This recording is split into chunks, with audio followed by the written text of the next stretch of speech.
What's up, guys? Today I'm going to show you one of the ways that you can connect Ableton and Bitwig, or really any two DAWs in any order that you want to do it. Okay, in this case I'm going to be playing a sample loop from Ableton and recording it inside of Bitwig.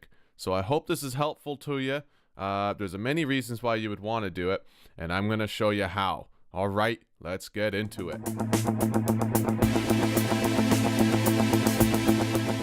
So the first thing you're going to want to do is download Soundflower. It's a safe download. It's not a big download at all. I think it was only like, I don't even think it was a megabyte. And just go ahead and do that. Type Soundflower into Google and you'll get the Mac or the PC. I'm going to show you the Mac setup because I don't have a PC. Like, I have Windows on my Mac, but I never use it, and I wouldn't be any good at explaining how to go through this kind of a setup. So this is for the Mac kind of setup. And so basically, you've downloaded Soundflower. You will have to restart your computer, and once you do that, you're gonna go, let me close this, click the search, type in MIDI, hit enter, okay, and it brings you up to this. And now you'll notice you have Soundflower 2 channel and Soundflower 64 channel, which is great. I'll explain 64 channel in a moment. It's yeah, I'll explain that in a moment. We're worried about Soundflower 2 channel, okay? So once you do that, you're gonna click the plus sign and create multi-output device, like I have right here, okay? Inside the multiple output device, make sure that you check built-in output and Soundflower 2 channel, okay? Set the sample rate. I've set mine to 44.1, and that's low. It's CD quality. I could go up to 192, but I'm not going to do that.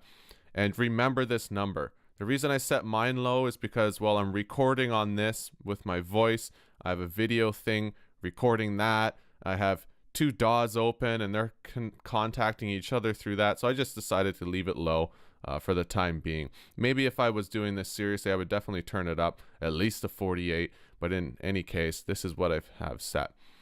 And so right click here and click play, use this device for sound output so that you see the little speaker sign right there. On Soundflower 2 channel, right click, use this device for sound input. So you see that little microphone right there. Okay, so now we're matching numbers. Soundflower 2 channel, 44.1. Multi-output device, 44.1. I've turned off drift correction because drift correction will help match the sample rates if you mismatch them and things like that. But for me, I've matched them all by remembering this number, and leaving this on created like clicks and pops. Once I unchecked the drift correction, whatever it was on, the clicks and pops went away, and I thought that was pretty interesting. Okay, so you're basically done setting this up. You've clicked the plus sign, create multi-output device, right-clicked it, set it as sound output. You've right-clicked here, set it as the sound input. You've checked built-in output, Soundflower 2 channel, and you've set it to 44.1 or whatever you're going to set it to. Just remember that number. Okay, let's go to Ableton. Ableton, Command comma to bring up settings. You're in the audio. And here, audio input device, built-in microphone, who really cares? Audio output device, multi-output device, 0 in, 2 out, okay? That's what you just created. See this? Sample rate, 44.1, matching numbers. It's very important, okay? Over to Bitwig. And same with Bitwig, Command comma, bring up the settings, go to audio. Inside here, input device, Soundflower. Output device, Soundflower. Sample rate, 44.1. Look at that. Okay. So now, if I have done my job properly and I haven't failed you, I actually made this video just now and I crashed my computer because I had it set to like 92 kilohertz or whatever. It's a sample rate, and I realized now that I was probably asking a little much from my little MacBook here. So anyway, if I press play, go over to Bitwig, made an audio channel, set it to stereo input. I turn off auto monitor, okay? Otherwise you'll get this trippy doubling effect. Hit record, you have it. So go over here and turn up the volume. It gets louder. It gets quieter. And there you go.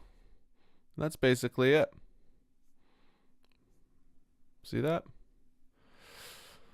So why might you want to do this? Well, maybe if you're used to Ableton. All your drum machines are in here, and Ableton has some fantastic devices, some great MIDI devices that you might want to use. Maybe you just like how the browser works in Ableton, whatever.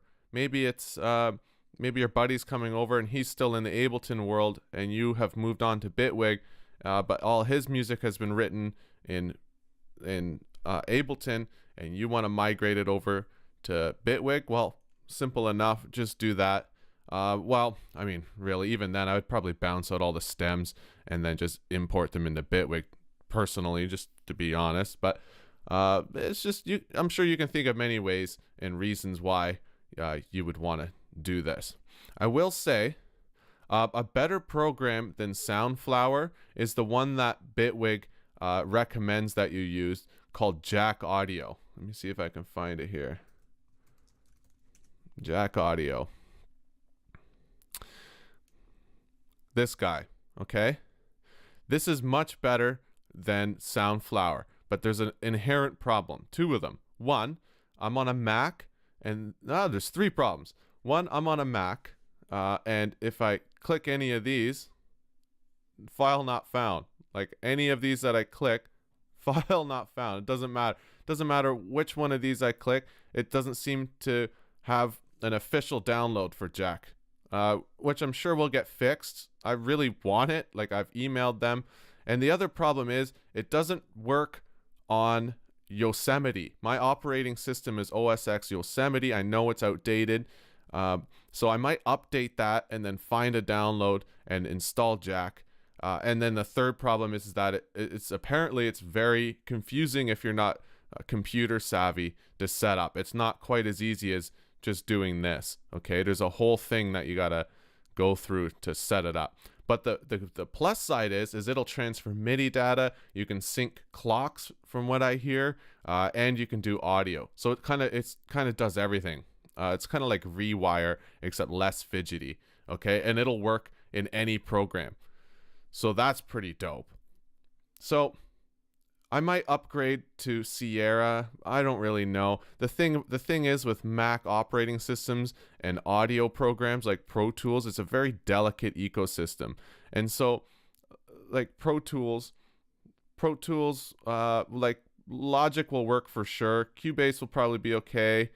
But Pro Tools, it's such a finicky program. And so if your Pro Tools is working, the rule is just leave every friggin' thing alone on your computer. Like, don't update shit. Don't dick around with anything because it's too fragile. And so I can, under no circumstances, have Pro Tools stop working on me any day soon. I need it.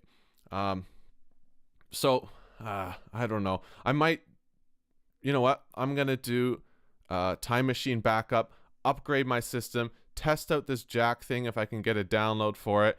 And then I'll let you guys know how that went for me. But in the meantime, if you're just looking to record stuff from Ableton inside of Bitwig or vice versa, then just use the Soundflower. It's simple enough. Okay, so if you wanted to record inside of Ableton and play from Bitwig, you would do the opposite. Okay, you would set these. Let me open up the settings here. You would set these two to Soundflower 2 channel, both of them, and you go over here and set the output to multi-output device. Okay, and that's basically it. So I hope that helps you out. All right, I'll let you know how it works out for me. Wish me luck. If I don't make a video soon, it's because I really screwed up my computer.